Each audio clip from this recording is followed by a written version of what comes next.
The hackney stopped at the edge of the Rotherhithe dock at 11:30 on a Tuesday in November, and Wren Aldbury, midwife's assistant and apothecary's widow, heard the splash before she reached the water stairs. She had been cutting through the dock lane on her way home from a lying-in at the Cooper's Yard on Pickle Herring Street.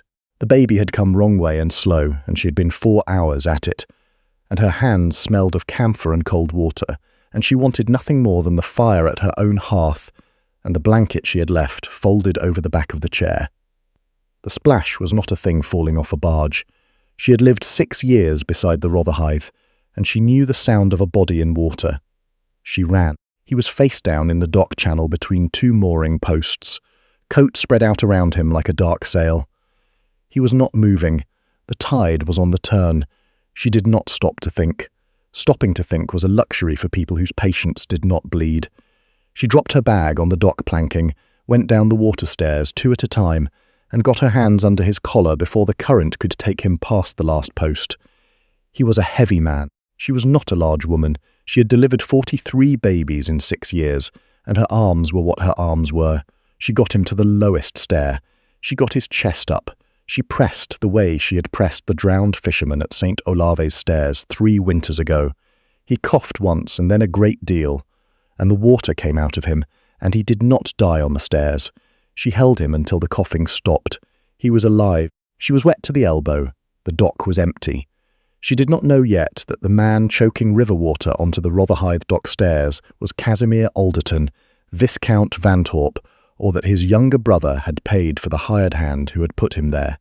She knew only that a man who had been in the Thames in November without going in of his own accord was a man who needed to get out of the cold before the shock of the water killed him, where the water had not. She got her shoulder under his arm. She walked him up the stairs. Her house was 3 streets back. It was a small house, the kind an apothecary's widow kept by taking in lying-in work and selling the remedies her husband had taught her before the winter sickness took him. It had a fire and a dry floor and a latch she could bolt.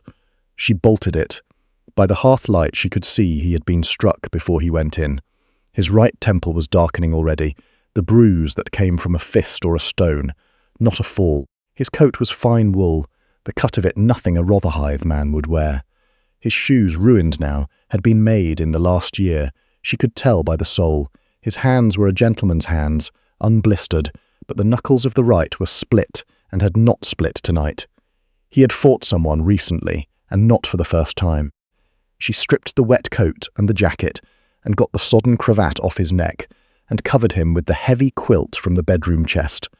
And she set the kettle on the hook, and she sat down in the opposite chair, and looked at him in the firelight while he slept.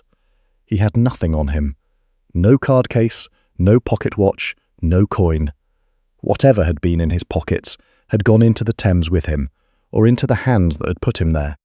After an hour he opened his eyes. They were brown, not grey. She noted it the way she noted everything. He looked at the ceiling, at the dried herbs hanging from the beam, at the mortar and pestle on the shelf, at the fire, and then at her. He said nothing for a long moment. Then he said, "Where am I?" she said. "Rotherhithe, Shad Thames side. You were in the dock channel." She handed him the cup of willow bark tea she had been holding for 10 minutes. "Drink this before you do anything else." He drank it because he did not have the strength yet to decline, or perhaps because he was too cold to argue. He drank it slowly and with the careful obedience of a man whose body had recently alarmed him. He said, "How long was I in the water?" She said, "I don't know." "Long enough." He looked at his own hands. He turned them over. He said, "My name is..." And then he stopped. She said, "You don't have to tell me tonight." He looked at her. He said, "Most people want to know at once." She said, "Most people haven't spent 4 hours at a difficult birth. I want to know if you feel pain anywhere besides your head." He took stock of himself, the way she had seen men do when they were trying to be honest about damage. He said, "My ribs on the left." She said, "May I look?" He said, "Yes." She checked him the way she had learned to check. Methodical, impersonal, efficient. 2 ribs cracked, not broken through, bad bruising on the left flank, the shape of a boot rather than a fall. She bound the ribs with the linen strip she kept for her patients and told him not to take a full breath for 3 days. And he said, with something that was almost amusement behind the pain, "Is that a medical instruction?" She said, "It's an apothecary's instruction." "I'm not a physician," he said. "What are you?" she said. "A midwife's assistant." "My husband was Aldbury on the Bermondsey side. He kept the dispensary on Mill Lane until last year." He said Aldbury. He said it as if he were reading a card she had handed him, finding the edges of it. He said, "I know that name," she said. "Most people in Bermondsey do." He went quiet, the fire settled. Outside, the river made its river sounds, the creak of the mooring ropes, the low knock of a barge against the dock post. She got up and put another log on and stirred the coals and did not look at him directly, which was a habit she had learned from her husband. Give a man space to decide what he will tell you, and he will tell you more than he would if you pressed. He said, "My name is Casimir. I am not going to tell you the rest of it tonight. I am not being ungrateful. I am being cautious," she said. "That's reasonable," he said. "You are not going to ask me what I was doing in the Rotherhithe dock at 11:30 at night." She said, "I am going to ask you in the morning, when you can answer without passing out. Tonight you are going to sleep, and I am going to sit here because I need to see that you do not go into shock from the cold water. That is also a medical instruction." He looked at her for a long moment with the brown eyes that were still slightly unfocused from the blow to his head. He said, "You dragged me out of the Thames," she said. "I pressed the water out of you on the dock stairs. It is not something I prefer to repeat." He said, "No, I expect not," and after a moment with more quiet in his voice than she had expected. "Thank you." She nodded. She moved her chair to a better angle and picked up the small knife and the half-carved splint she had been shaping before she went to the lying-in. Because her hands did not know what to do without work, and she sat and she carved and she watched him sleep. She did not sleep herself. She was not afraid of what the morning would bring. She was not a woman who frightened easily. She had been afraid twice in her adult life. Once when the Ramsgate baby came too early and did not breathe for 2 full minutes, and once when her husband's colour turned the yellow that she knew, from the medical books that he had left her, meant the liver was failing. Both times she had kept working. Fear was only useful if you kept working through it. But she was alert, which was different. She was alert because the bruise on his temple was deliberate, and the shape of the boot on his ribs was deliberate, and a gentleman in fine wool did not end up in the Rotherhithe dock by accident. Something had brought him here, and that something was still out in the city, and she had bolted her door. She heard nothing at the door that night. He woke in the morning with the fever that she had expected. She had the willow bark ready, and the elderflower for the sweating, and the compound her husband had taught her for shock and exposure. She gave him all 3 and told him to stop trying to sit up. He said, "I have things I need to attend to." She said, "Your ribs are cracked and your temperature is 101. You will attend to nothing today except drinking what I bring you." He said, "You are very direct," she said. "I deliver babies. I don't have time not to be." He was quiet for a moment. Then he said, "My brother knows where I was going last night." It was the first thing he had said that was not about his own body. She heard the shift in it. She said, "Were you going somewhere specific?"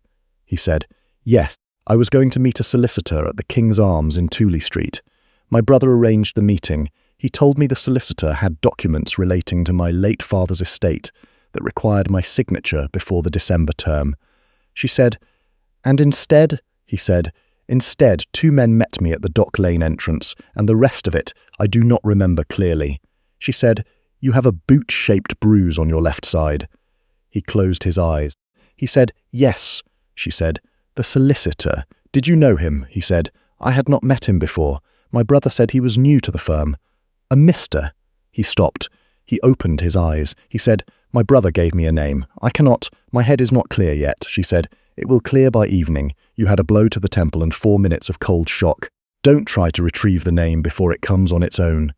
He looked at the ceiling of her small bedroom, where she had moved him at some point in the early hours, when the fever came up and the chair was not enough. He looked at the same way she had seen patients look at ceilings, taking stock of where they were and what had happened to them. He said, "Is there a child in this house?" She said, "No. My husband and I had no children," he said. I heard a small voice. She said, "That was Mrs. Brant from the yard next door." She puts her head through the window when she sees my fire go out late. She wanted to know if I needed anything. He said, "Did you tell her I was here?" She said, "I told her I had a patient from the lying-in who needed to be kept warm and observed." She brought bread and asked no further question. She is a very practical woman. Something shifted in his face. Not quite a smile, but adjacent to one. He said, "So are you." She said, "I try to be," and went to the kitchen to get the bread. She thought about what he had told her while the kettle came to the boil. She thought about it the way she thought about symptoms. Collecting, ordering, refusing to conclude before the evidence was complete. A brother who arranged a meeting. A solicitor who was new to the firm. 2 men at the Dock Lane entrance. A body in the water. She thought about the estate documents he had mentioned. She thought about the December term. She thought about what a person might want very badly if a father had died and left an estate in question, and a brother stood between them and the resolution of it. She brought the bread and the tea. He was sitting up against her instructions, with the quilt around his shoulders and his back against the headboard, and his face a colour that was better than the night before, but not good.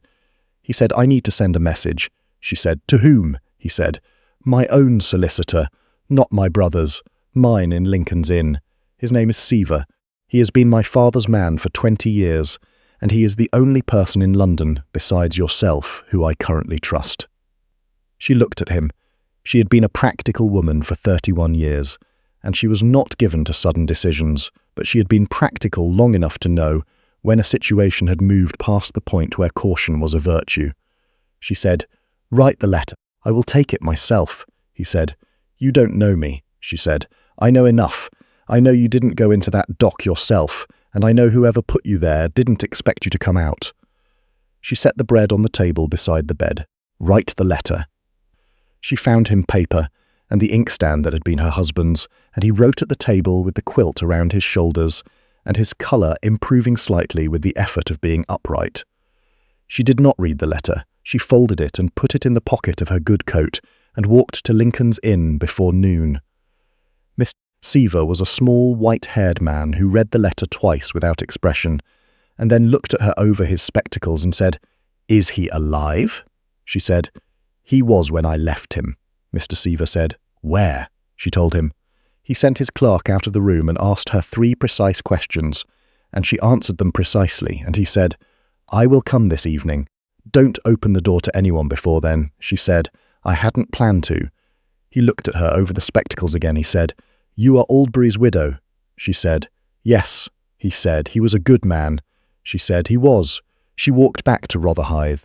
She stopped at the market on Bermondsey Street and bought more willow bark and a small pot of beef broth from the stall she used for her convalescent patients, because whatever else was happening, the man in her bed had cracked ribs and river fever and needed feeding. She found him at the table, not in the bed where she had left him, with her husband's copy of the London Pharmacopoeia open to the index. He looked up when she came in. He said, "Your husband was thorough." She said, "He was," he said. "I have been trying to remember the solicitor's name my brother gave me. It has not come back." He paused. He said, "But I remember something else. 3 months ago my father's steward sent me a letter. He is an old man, the steward. He has been at the Vanthorpe estate in Wiltshire since before I was born. The letter said he had concerns about the estate accounts, and that he had tried to raise them with my brother, and that my brother had told him to wait until the December term." He looked at his own hands again. "I wrote to the steward in October. I told him to send me the accounts directly. He did not answer. I assumed he was unwell." Wren set the broth on the table. She said, "What is the steward's name?" He said, "Druce, Thomas Druce. He will be 72 in January." He looked at her. "If I had gone into that dock any further, I would not be here in January." She said, "I know," he said, "and I would not have found out what was in the accounts." She said, "I know that too," he said. "The December term is in 11 days. She was quiet for a moment. Then she said, "Eat the broth. Mr. Seaver is coming this evening. We will decide what to do when we have all of what we have." Mr. Seaver came at 7 o'clock. He came in a hired hackney, and he came alone, and he sat down in the chair across from Casimir, with his hat on his knee and his face the face of a man who has been carrying a weight, and is deciding how much of it to put down. He said, The letter you sent your brother last August, asking about the estate account. Do you have a copy? Casimir said, No. Mr. Seaver said, I do. Your brother showed it to me in September in this context. He told me you had been behaving erratically, that you had become fixated on the accounts for reasons he could not explain, that you had written to several members of the family expressing unfounded suspicions about the management of the estate. He paused. He said, he used the word erratic 3 times in a single meeting. I noted it. Casimir said nothing. His jaw had tightened, but he said nothing. Mr. Seaver said, in October, the estate's principal account was consolidated. I was not informed. I should have been informed, as the matter falls under the terms of your father's will.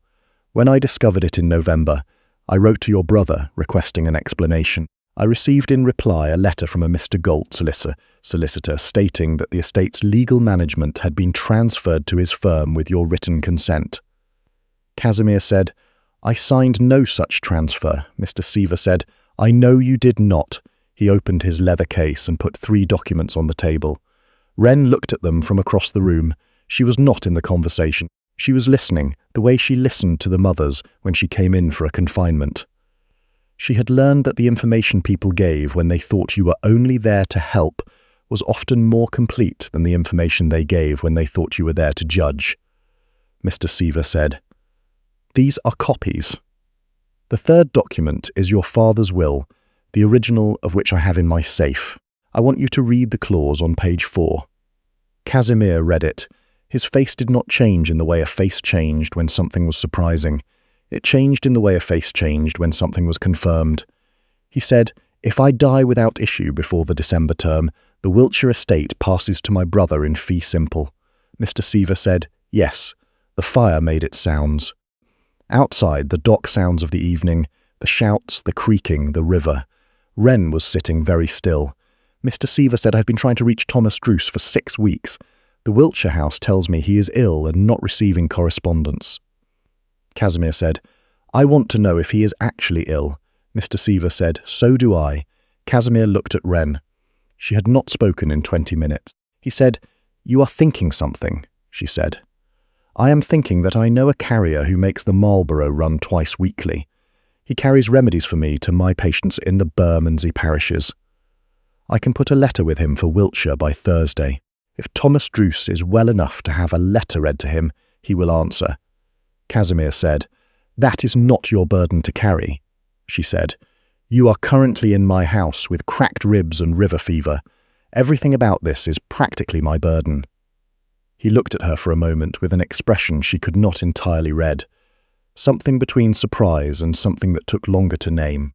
He said, Why, she said. My husband used to say that the only thing that made a situation worse than it already was doing nothing while you still had the means to do something. She stood up and put the kettle back on the hook. I have the means. Write what you want to say to Druce. I will have it with the carrier by morning. She thought afterwards that this was the moment it began. Not the dock stairs, not the splitting of his ribs. The moment she put the kettle on and told him to write the letter was the moment she stopped being the woman who had found him in the water and started being something else, though she would not have been able to name the something else yet, and would not have tried. The carrier took the letter Thursday. The answer came back Saturday, not by the carrier, but by the carrier's brother's boy, riding ahead of the regular run, because Thomas Druce was not ill. Thomas Druce had been told he was to have no visitors and no correspondence until after the December term, by order of the new estate manager, a Mr. Galt, who had arrived in Wiltshire in October, with documents and 2 men who remained on the property. When the carrier's boy came to the kitchen door, the housekeeper had passed the letter out through a pantry window. The letter from Thomas Druce was 3 pages in a shaking hand. It named 4 separate irregularities in the estate accounts between August and November. It named the date in August when 2 men had arrived and removed the account books. It named Galt by name and by firm.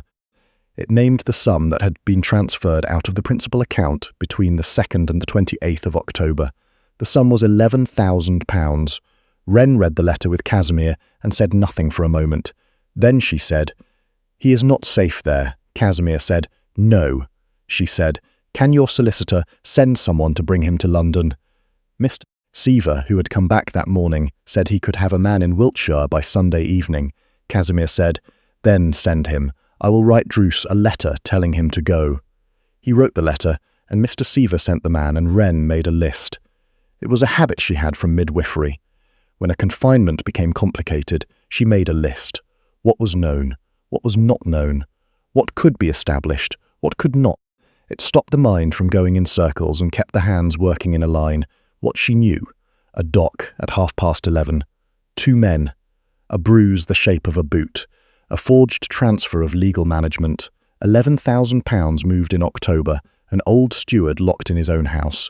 What she did not know: who had hired the 2 men at the dock lane, whether the forged signature could be proved false, whether there was a magistrate who would hear this before the December term.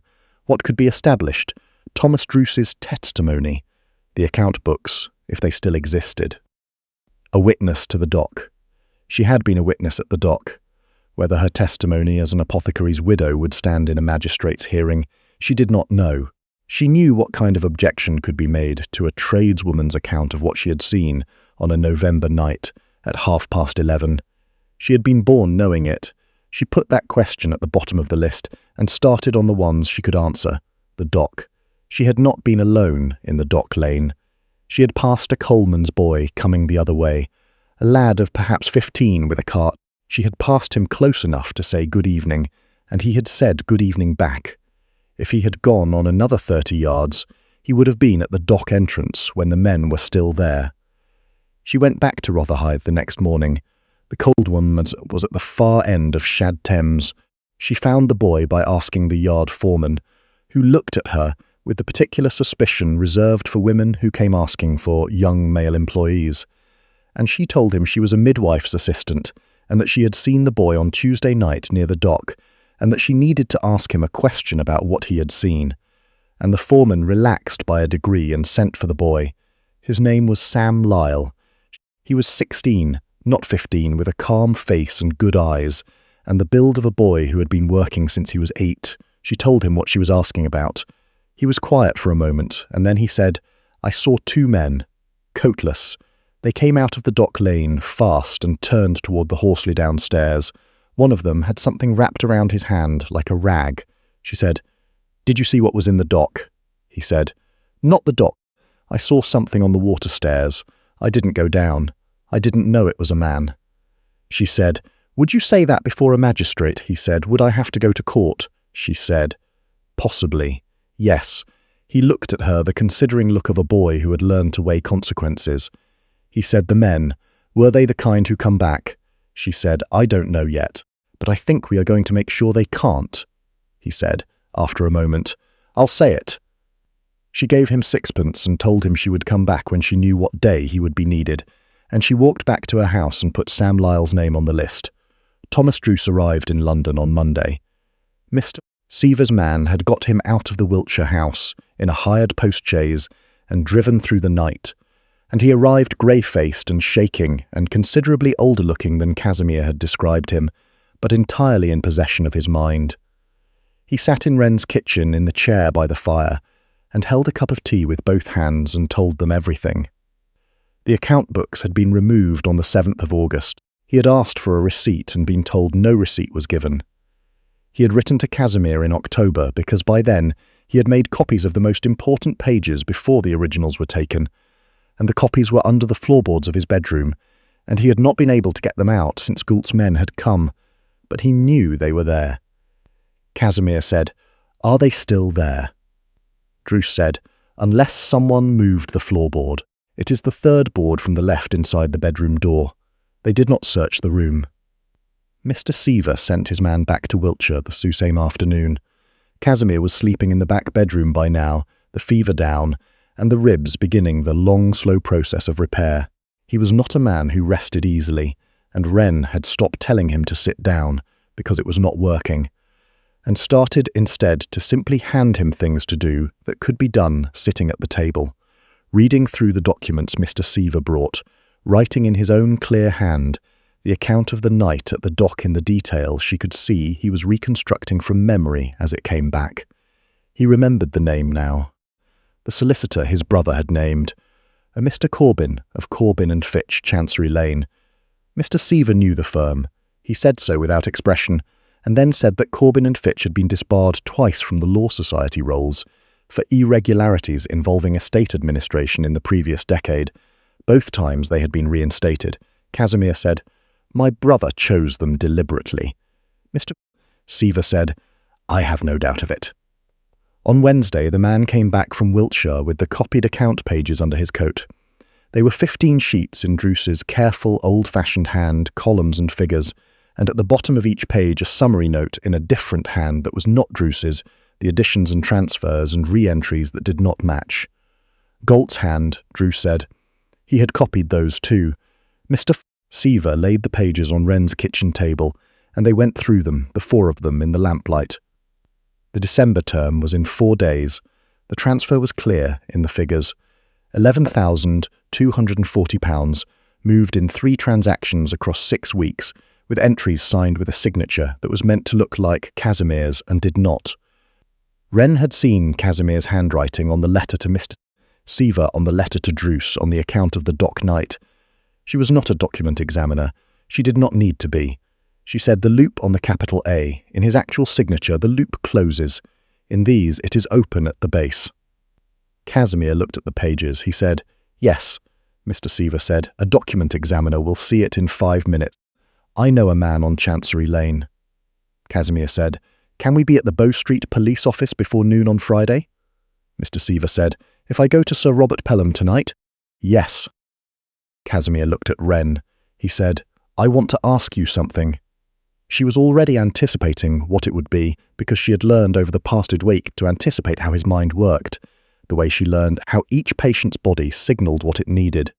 She said, "You want to ask me to give A a better position," he said. "I want to ask you whether you are willing to. And I want to tell you that I know what it may cost you to stand in front of a magistrate as an apothecary's widow who found a man in a dock at night and brought him home. And I know what kind of question may be put to you on the grounds of your station. And I am asking you nonetheless, because without you in front of the bench, the chain has a gap in it that my brother's barrister will put his hand through." Wren said nothing for a moment. She thought about the list. She thought about the gap in the chain. She thought about what it cost to be the woman in the room whose word was the last to be weighted. She said, "I know what it may cost. I am going to go anyway." She looked at the pages on the table. "Your brother put you in the Thames. Your father's steward is an old man who has been sitting in his own house for 6 weeks with men at the door because he tried to do the right thing. If my standing in front of the bench is what closes the gap, then I am standing in front of the bench." Casimir looked at her. The brown eyes were clear now, the fever entirely gone, and what was in them was not what she had expected from a Viscount in an apothecary's widow's kitchen. It was not pity or condescension or the careful gratitude of a man discharging a debt. It was something plainer and harder to look away from. He said, "Then I owe you something I cannot repay," she said. "You can repay me by being honest with Mr. Pelham," he said. "Yes," she said, "and there is one other thing." He waited, she said. "Sam Lyle, the boy at the Coleman's yard. Whatever happens at Bow Street. He is 16 years old, and he came forward when he did not have to. I want to know that he is not going to suffer for it." Casimir said, "He won't. I will see to it personally." She nodded.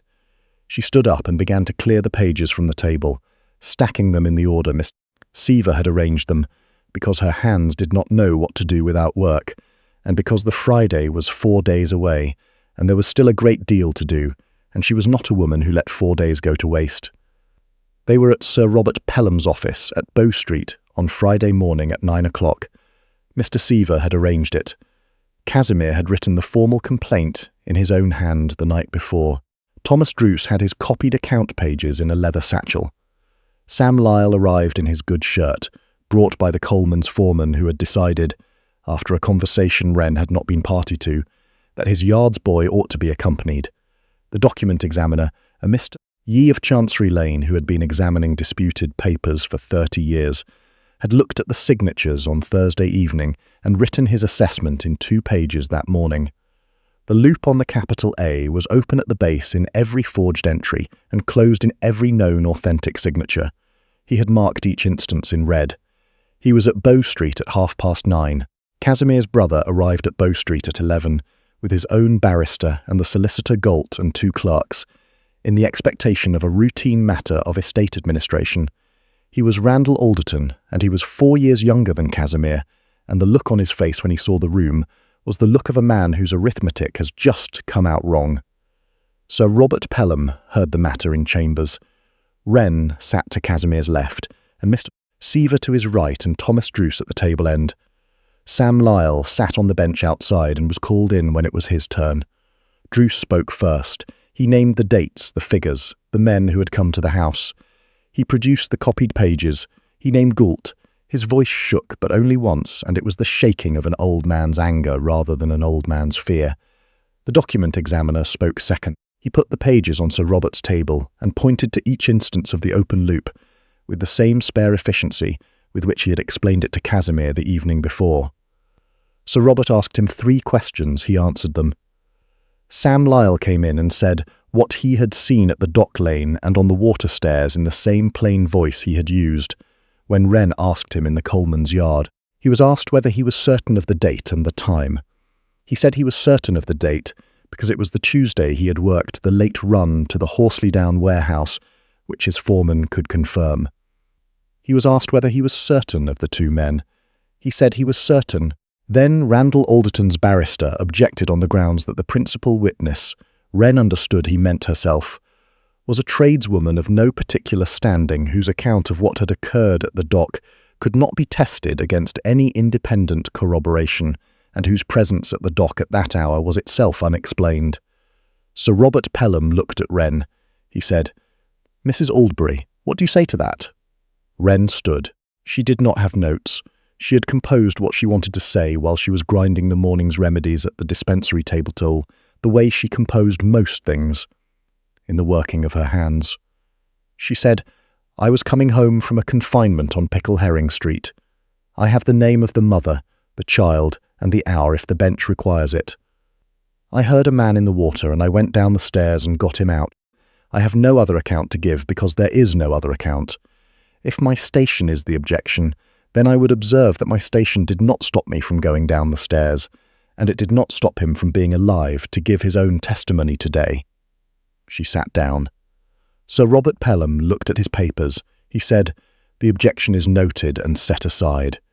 He looked at Randall Alderton.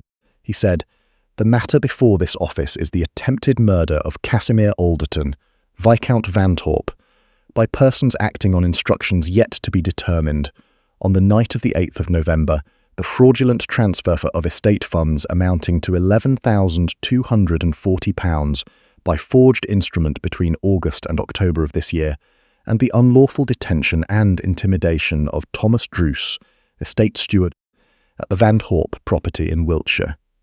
All 3 matters are referred to the Old Bailey for the next sessions. Randall Alderton and one Frederick Galt, solicitor, are held by order of this office pending the setting of surety. The court will inquire further into the identity of the persons employed at the Rotherhithe dock." Randall Alderton said something to his barrister that Wren did not hear. His barrister said something back that quieted him. The constable came in and stood at the door. They walked out of Bow Street into the November air, the 4 of them, and Casimir stopped on the step and said nothing for a long moment.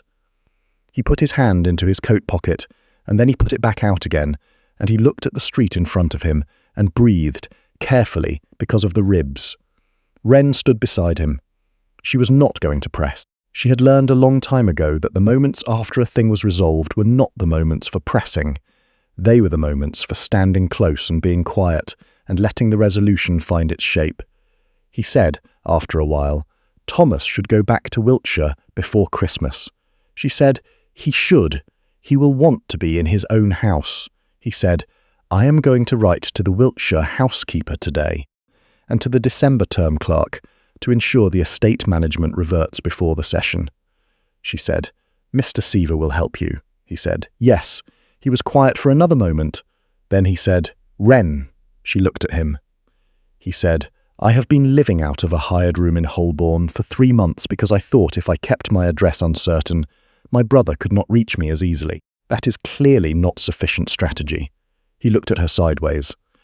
What I am about to say is practical, and I am saying it knowing that it is badly timed and in the wrong street, and that I have been in your house for 11 days with cracked ribs and river fever, which is not anyone's preferred basis for a proposition." She said, "Then say it." He said, "I want to ask if you would consider a formal arrangement. Not today, not this week, but in the spring, when the Wiltshire estate is settled, and the Holborn room has served its purpose. I am asking on practical grounds, which I know is a thin basis, and I am also asking because you went down the dock stairs in November, and because you made a list, and because your husband's dispensary book is the most thoroughly annotated volume I have encountered in 34 years of life, and I should like to be in the same house as the person who annotated it. Both things are true at once." Wren looked at him. She had known from the evening she had put the kettle on and told him to write the letter that this was the direction of things. She had known it the way she knew when a confinement was going to be straightforward and when it was going to require everything she had. She had known it and had not named it because naming things before they were fully formed was a habit she had broken herself of a long time ago. She said, "The spring." He said, "The spring." She said, "That is 7 months." He said, "Yes." I thought it was a reasonable interval for a person who has been in the Thames once already. She looked at him for a long moment. Then she said, "I am going to need the dispensary on Mill Lane. I cannot give up the practice." He said, "I would not ask you to," she said, "and Thomas Druce is to be reinstalled at the Wiltshire house with his full wages and the restored accounts before Christmas." He said, "He is," she said, "and Sam Lyle," he said, "Sam Lyle will have what he needs. I have already spoken to Mr. Seaver." She looked at the November street. The river smell was in the air, the way it was always in the air on this side of the city, the cold mineral weight of the Thames. She had lived beside it for 6 years, and she did not resent it. She did not resent the dock stairs or the November cold or the 11 days of river fever and cracked ribs. She had made a list, and she had worked down it, and the work had led here, to this step, to this man, to this question. She said, "Then I will think about the spring." He said, "That is enough." She said, "It is not a yes." He said, "I know." She said, "But it is not a no." He looked at her, and the thing that was in his face was the same plain thing she had seen in the kitchen after she had said she was going to stand in front of the bench, clear and careful and not easily named. He said, "Then we will both know more by spring." She nodded once. She pulled her coat closer against the November air, and she said that she was going back to the dispensary because she had a patient at 3 o'clock, and that Mr. Seaver had his address and could reach him if anything else was required, and that she would expect a proper letter in due course and not a note through a carrier. He said, "You will have it." She walked back along the Strand toward the river with her bag on her arm and the morning's cold in her face and the list in her head, already reordering itself. The items that had been questions were not questions anymore. The items that remained were different questions entirely, the kind that did not resolve in a morning or a week or a November, the kind, she thought, that you worked down over years, with your hands in the work and the kettle on the hook. She was not afraid of that kind. Thomas Druce went home to Wiltshire before Christmas. He sent Wren a letter in December, with a pressed sprig of something from the kitchen garden, and a note in the shaking hand that said only, "The third board is back in its place, and the house is as it should be." Sam Lyle was taken on as a junior clerk at Mr. Seaver's office in the February.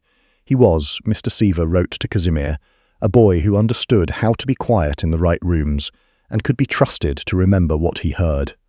He was being read in 2 evenings a week, and Mr. Seaver considered him, thus far, a sound investment.